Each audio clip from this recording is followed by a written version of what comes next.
Welcome back to Creation Magazine Live. In this article that we're doing here is on Surtsey. Surtsey. An island that Very looks young very island. old. Looks old. But it looks old. Looks old, but it's very young. I like this. This is a fascinating, we actually have a little flyer, a little bifold flyer that we made that you can, like a tract that you can give away on the street or to people in your church or whatever. Why we have that, actually, the title gives it away because it's Surtsey Still Surprises. Still Surprises. There's a lot of surprising things about the island. That's why we have the tract. Now, this was in Creation Magazine, Volume 30, and number 1. I like this magazine. It's got one of my articles in it, actually. Oh, First one I ever had. Yeah. Anyway, Surtsey Still Surprises by Dr. David Catchpole. And he starts off, he says, after the island of Surtsey was born in a huge undersea volcanic eruption off Iceland in 1963, that's why we're saying it's very young. So it came into existence in 1963. Geologists were astonished at what they found. So it was a volcano that came up and created this island. Kind of new island. Yep. As one wrote, on Surtsey, only a few months sufficed for a landscape to be created which was so varied and mature that it was almost beyond belief. There were wide sandy beaches, gravel banks, impressive cliffs, soft undulating land, fault scarps, gullies, and channels, and boulders worn by the surf, some of which were almost round on an abrasion platform cut into the cliff. And all of this despite the extreme youth of the island. The geologist's surprise is understandable given the modern thinking that young Surtsey's varied and mature features ought to have needed long periods of time, millions of years, to form. Sure. But such ideas are relatively modern phenomena, a legacy of uniformitarianism, which is long ages, theories, gaining popular acceptance in decades just before Darwin. Prior to that, great scientists understood the Earth was as young as around 6,000 years and had been dramatically reshaped by upheavals associated with the global flood of Noah's day around 4,500 years ago. Understanding the power of rushing water and accepting that Genesis 7:11's fountains of the deep breaking open, with its implied associated volcanic activity, was a real event, gives one a whole different starting point when viewing the world's geography, topography, and geology. However, in contrast, anyone with a millions of years starting point will be astonished when viewing Surtsey. So this is the real point. It depends on your starting point whether you're going to be astonished by this island and what's going on there or not. Well, right? it's more than that. I mean, it's astonishing to us as well. That's so fast. Like, it's so fast. You see some of the pictures here in the magazine of the island, and in 1963, and you've got what looks like a mature island there. Right. He goes on, he says, however, in contrast, anyone with a millions of years starting point will be astonished when viewing Surtsey. And according to a January 2006 article in New Scientist magazine, Surtsey continues to surprise.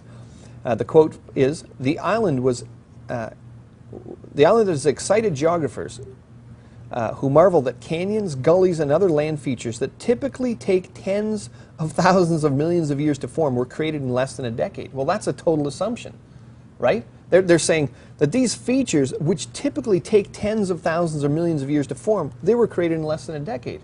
Well, how do they know that things take tens of thousands? Exactly. Because we have no observable proof of things taking that long to form. So if we do have observable proof of them taking place very rapidly, which one should be the norm?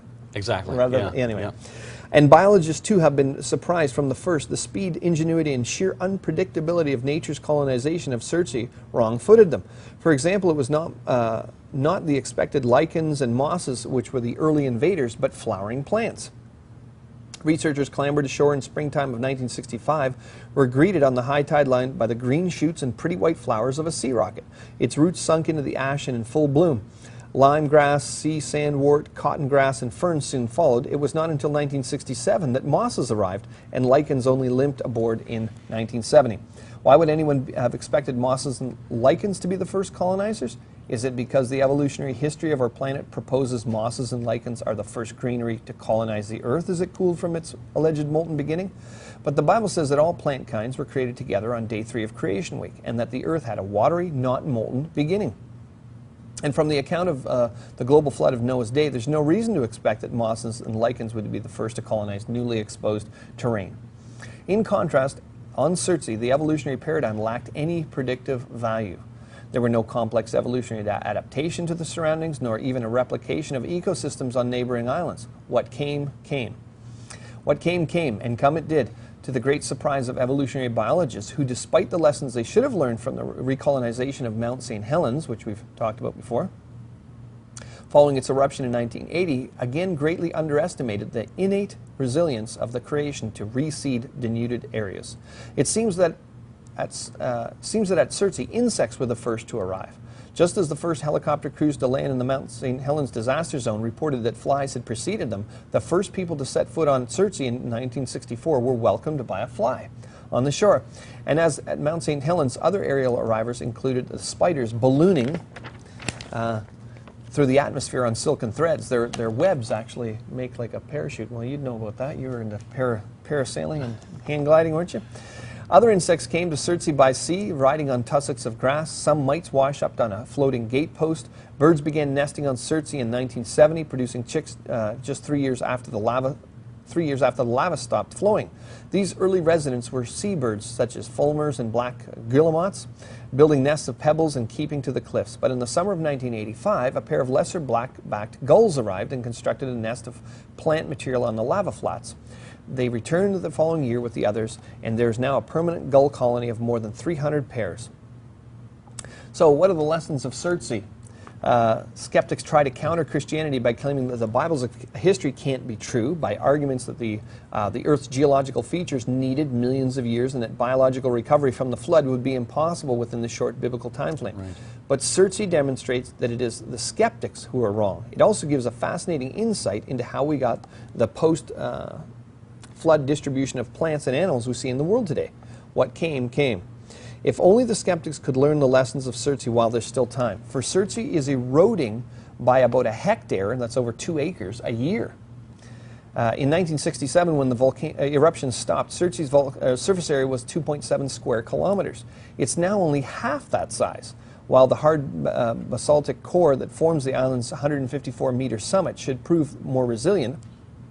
Geologists Sven Jacobson of the Surtsey Research Society estimates that Surtsey's ash plains will be totally washed away within a century or so. And there's a lesson in that, too. Fast erosion means the world is young.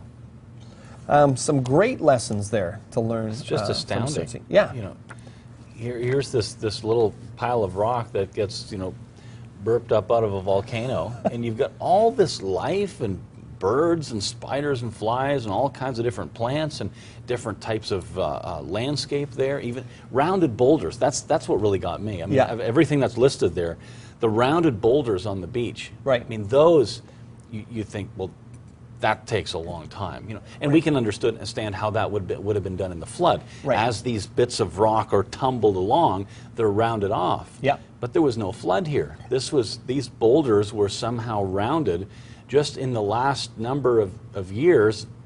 Right, water coming in and water coming up. A massive catastrophe, yeah, waves. I remember seeing the National Geographic, coverage of this, and again, it's not just us that are surprised by Surtsey. Obviously, you can read from some of the quotes there, but National Geographic, and they showed the coast, and yeah, these rounded balls. So I remember, learning, oh, that must have taken, hundreds of thousands of years as the waves are pushing them. So some great evidence, again, that these things, which we usually considered to take, long periods of time.